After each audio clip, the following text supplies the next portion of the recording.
Quackery. Now, first of all, I need to tell you that my attack on quackery should not be construed as a defense of conventional medicine.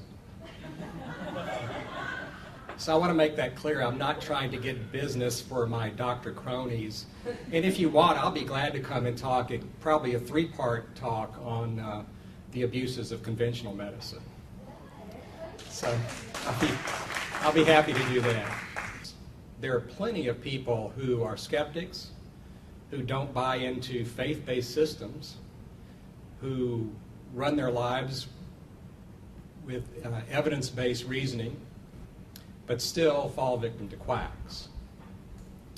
So why is that? Well, there's a fundamental difference between the way religion is developed and transmitted and the way medical science is developed and transmitted. In religion, there is an enormous infrastructure of deductive reasoning. And if you read Thomas Aquinas or Pascal or St. Augustine, beautiful logic, but unless you really have that believing gene, you never bought the premises that the logic is based on in the first place. So if you don't have that, if you dismiss the premises out of hand, as most of us have, we were either just born that way or something happened in the process of education, we came to accept that the premises of religion were false or unwarranted. Then the rest of it, like my favorite triple mixed metaphor, the dominoes fall like a house of cards, checkmate. That's a line from what? Does anybody know where that's from? Futurama. That's the ultimate geek test right there. Okay, so that's how religion, it's easy to a skeptic to dismiss because it's easy to dismiss the false premises. Medical science is totally different. It's very little deductive reasoning. It's inductive reasoning based on observations, which lead to insight that causes you to ask an educated question. But then you start doubting. The first thing you start doing is you start doubting your hypothesis and you try to disprove it. And you do that by first in vitro experiments because there's little risk to human subjects. And if things are panning out in vitro in the laboratory, that will lead to clinical trials with real people. And with all that effort, which is very laborious, it takes years, it's often expensive, if you can't reject your hypothesis, then you provisionally accept it until something comes along to disprove it. You're never wedded to it. And that's not only the way medical science, but all science what we recognize as science works. So they're totally two different ways of reasoning. Let's go to the next slide. And we can see how quacks can dupe smart people. Deductive reasoning is based, in quackery, they use a lot of deductive reasoning, which is not scientific. But they're basing it mostly on legitimate premises, and I'll show you an example of that.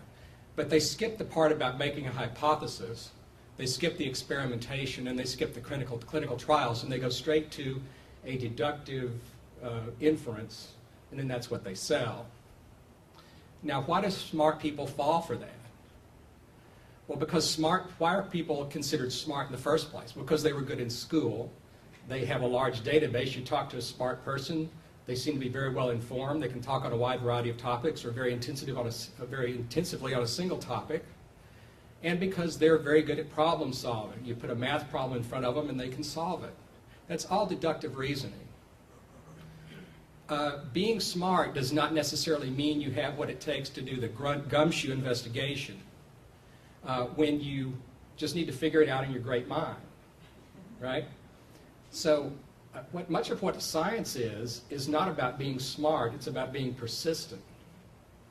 And if you talk to scientists, oftentimes professional scientists, somebody who may be very well known in their field, they may not seem that intelligent. They are in their field, but in terms of having memorized a lot of things, in terms of being able to play chess or do something that really involves a lot of pure processor power, they may not be that good at it. And that's not to say that there's anything wrong with them. They're great at what they do. but it's not necessarily what we recognize as being smart. So quacks can certainly victimize very smart people. Let's go to the next slide. So let's talk about an example of quack reasoning, how it's deductions based on false premises, or rather false deductions based on good premises. So we can go through 3 facts here. It's a fact that heavy metals are toxic in a relatively low concentration. We know that. We know that heavy metals can be found widely in the environment. We all learned growing up about the dangers of old lead-based paint before it was made illegal. That can still be picked up by children who live in old houses. And that these dusts and various types of dust have found their way into the environment. We also know that heavy metals like lead or mercury, they can have a wide variety of adverse, insidious, irreversible effects that may be very difficult to detect until damage is quite advanced. And so from those facts, a chelation therapist will tell you that chelation therapy, which is the removal of heavy metals, or an attempt to remove heavy metals from the body, should be useful in curing a wide variety of illnesses. Now, that's not a bad hypothesis.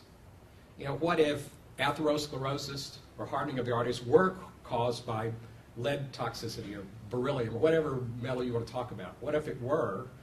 Then chelation would not be an unreasonable thing to try. The problem is they skip all those steps. Is lead a cause of atherosclerosis?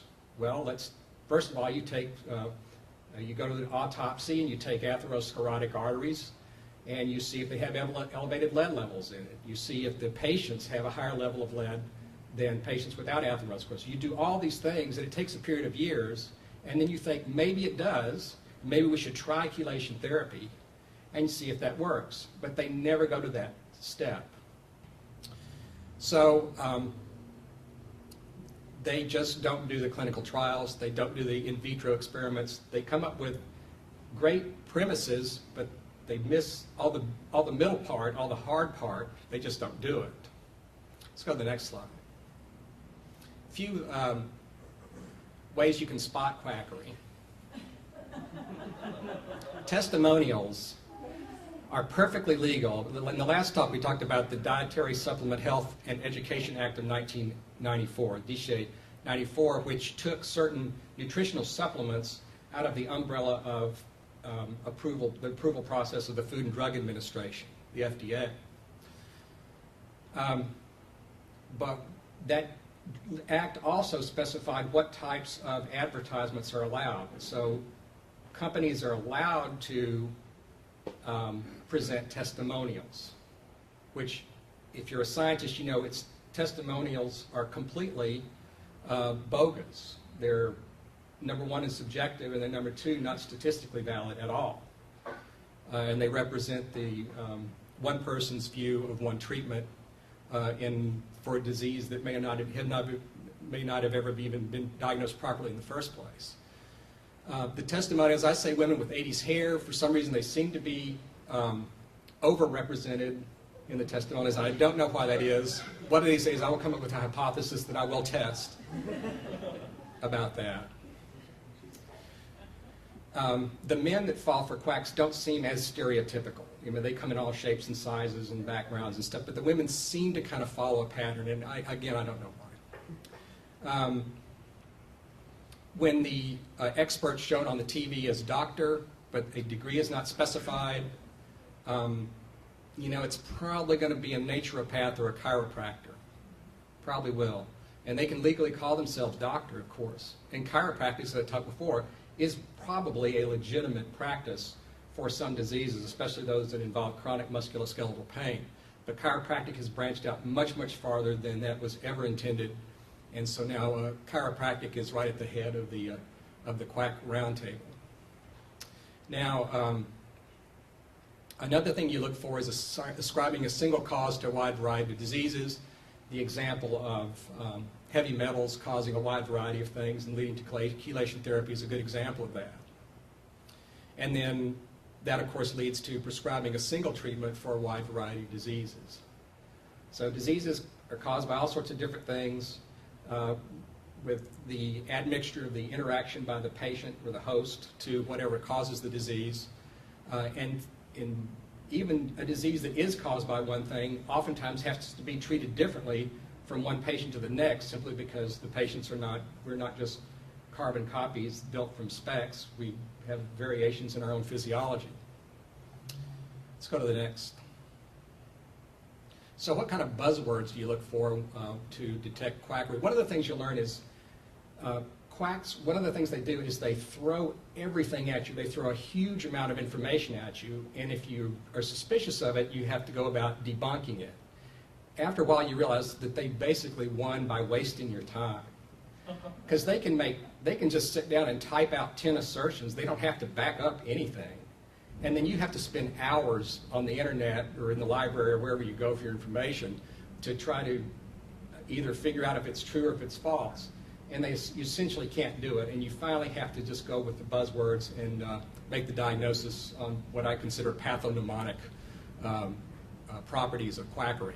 One is when they start talking about toxins and they don't know anything about chemistry. Like anybody talks about toxin, they need to know what a covalent bond is. They need to know the basics of chemistry. If they talk about toxins and they know nothing about chemistry, it's quackery. Similarly, if they want to detoxify you, they need to specify which toxin they're removing. Usually they can't. They usually say all the horrible things in the environment. Well, which ones? You know, there's a lot. When they start talking about natural remedies, that usually means that they have a license to scam you under the DSHEA 94 because they're selling whatever they're selling as a food supplement, a nutritional supplement. So it's not subject to FDA approval process. They can just sell it. They can make any type of claim. They can't claim to treat a specific disease. Now, that said, I see them doing it all the time. You turn on any of the three major networks, or I guess it's local programming on the weekends if it's between sports seasons, it's basically all infomercials.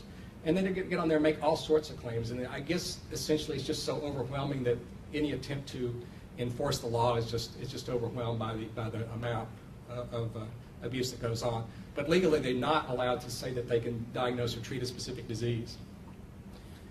Anything that claims to boost the immune system, there is no immunologic, in the field of immunology, there is no definition of boosting the immune system. One of the things is there are parts of the immune system is extremely complicated, and it does good things and it does bad things. The good things it does is it defends you against pathogenic organisms. But an immune system that's boosted too much and is not specific enough can attack your own tissues, and you end up with autoimmune diseases like lupus, rheumatoid arthritis, and a variety of others. So boosting the immune system has no physiologic or medical meaning. If somebody claims that, they're invariably a quack. It's 100%. Another thing that under DSHEA that manufacturers are allowed to do is to make a so-called structure function statement about their product. They can't say it treats a disease, but they can say it has this effect on the structure or function of the human body. So as long as they don't mention disease, they can say it. And so the catchphrase that comes in is it promotes prostate health. It promotes gastrointestinal tract health. Again, these are undefined terms. Promoting prostate health, there's no definition of a healthy prostate. There are prostatic diseases, and you either have them or you don't, but there is no measurement of health of the prostate other than that. Let's go to the next one.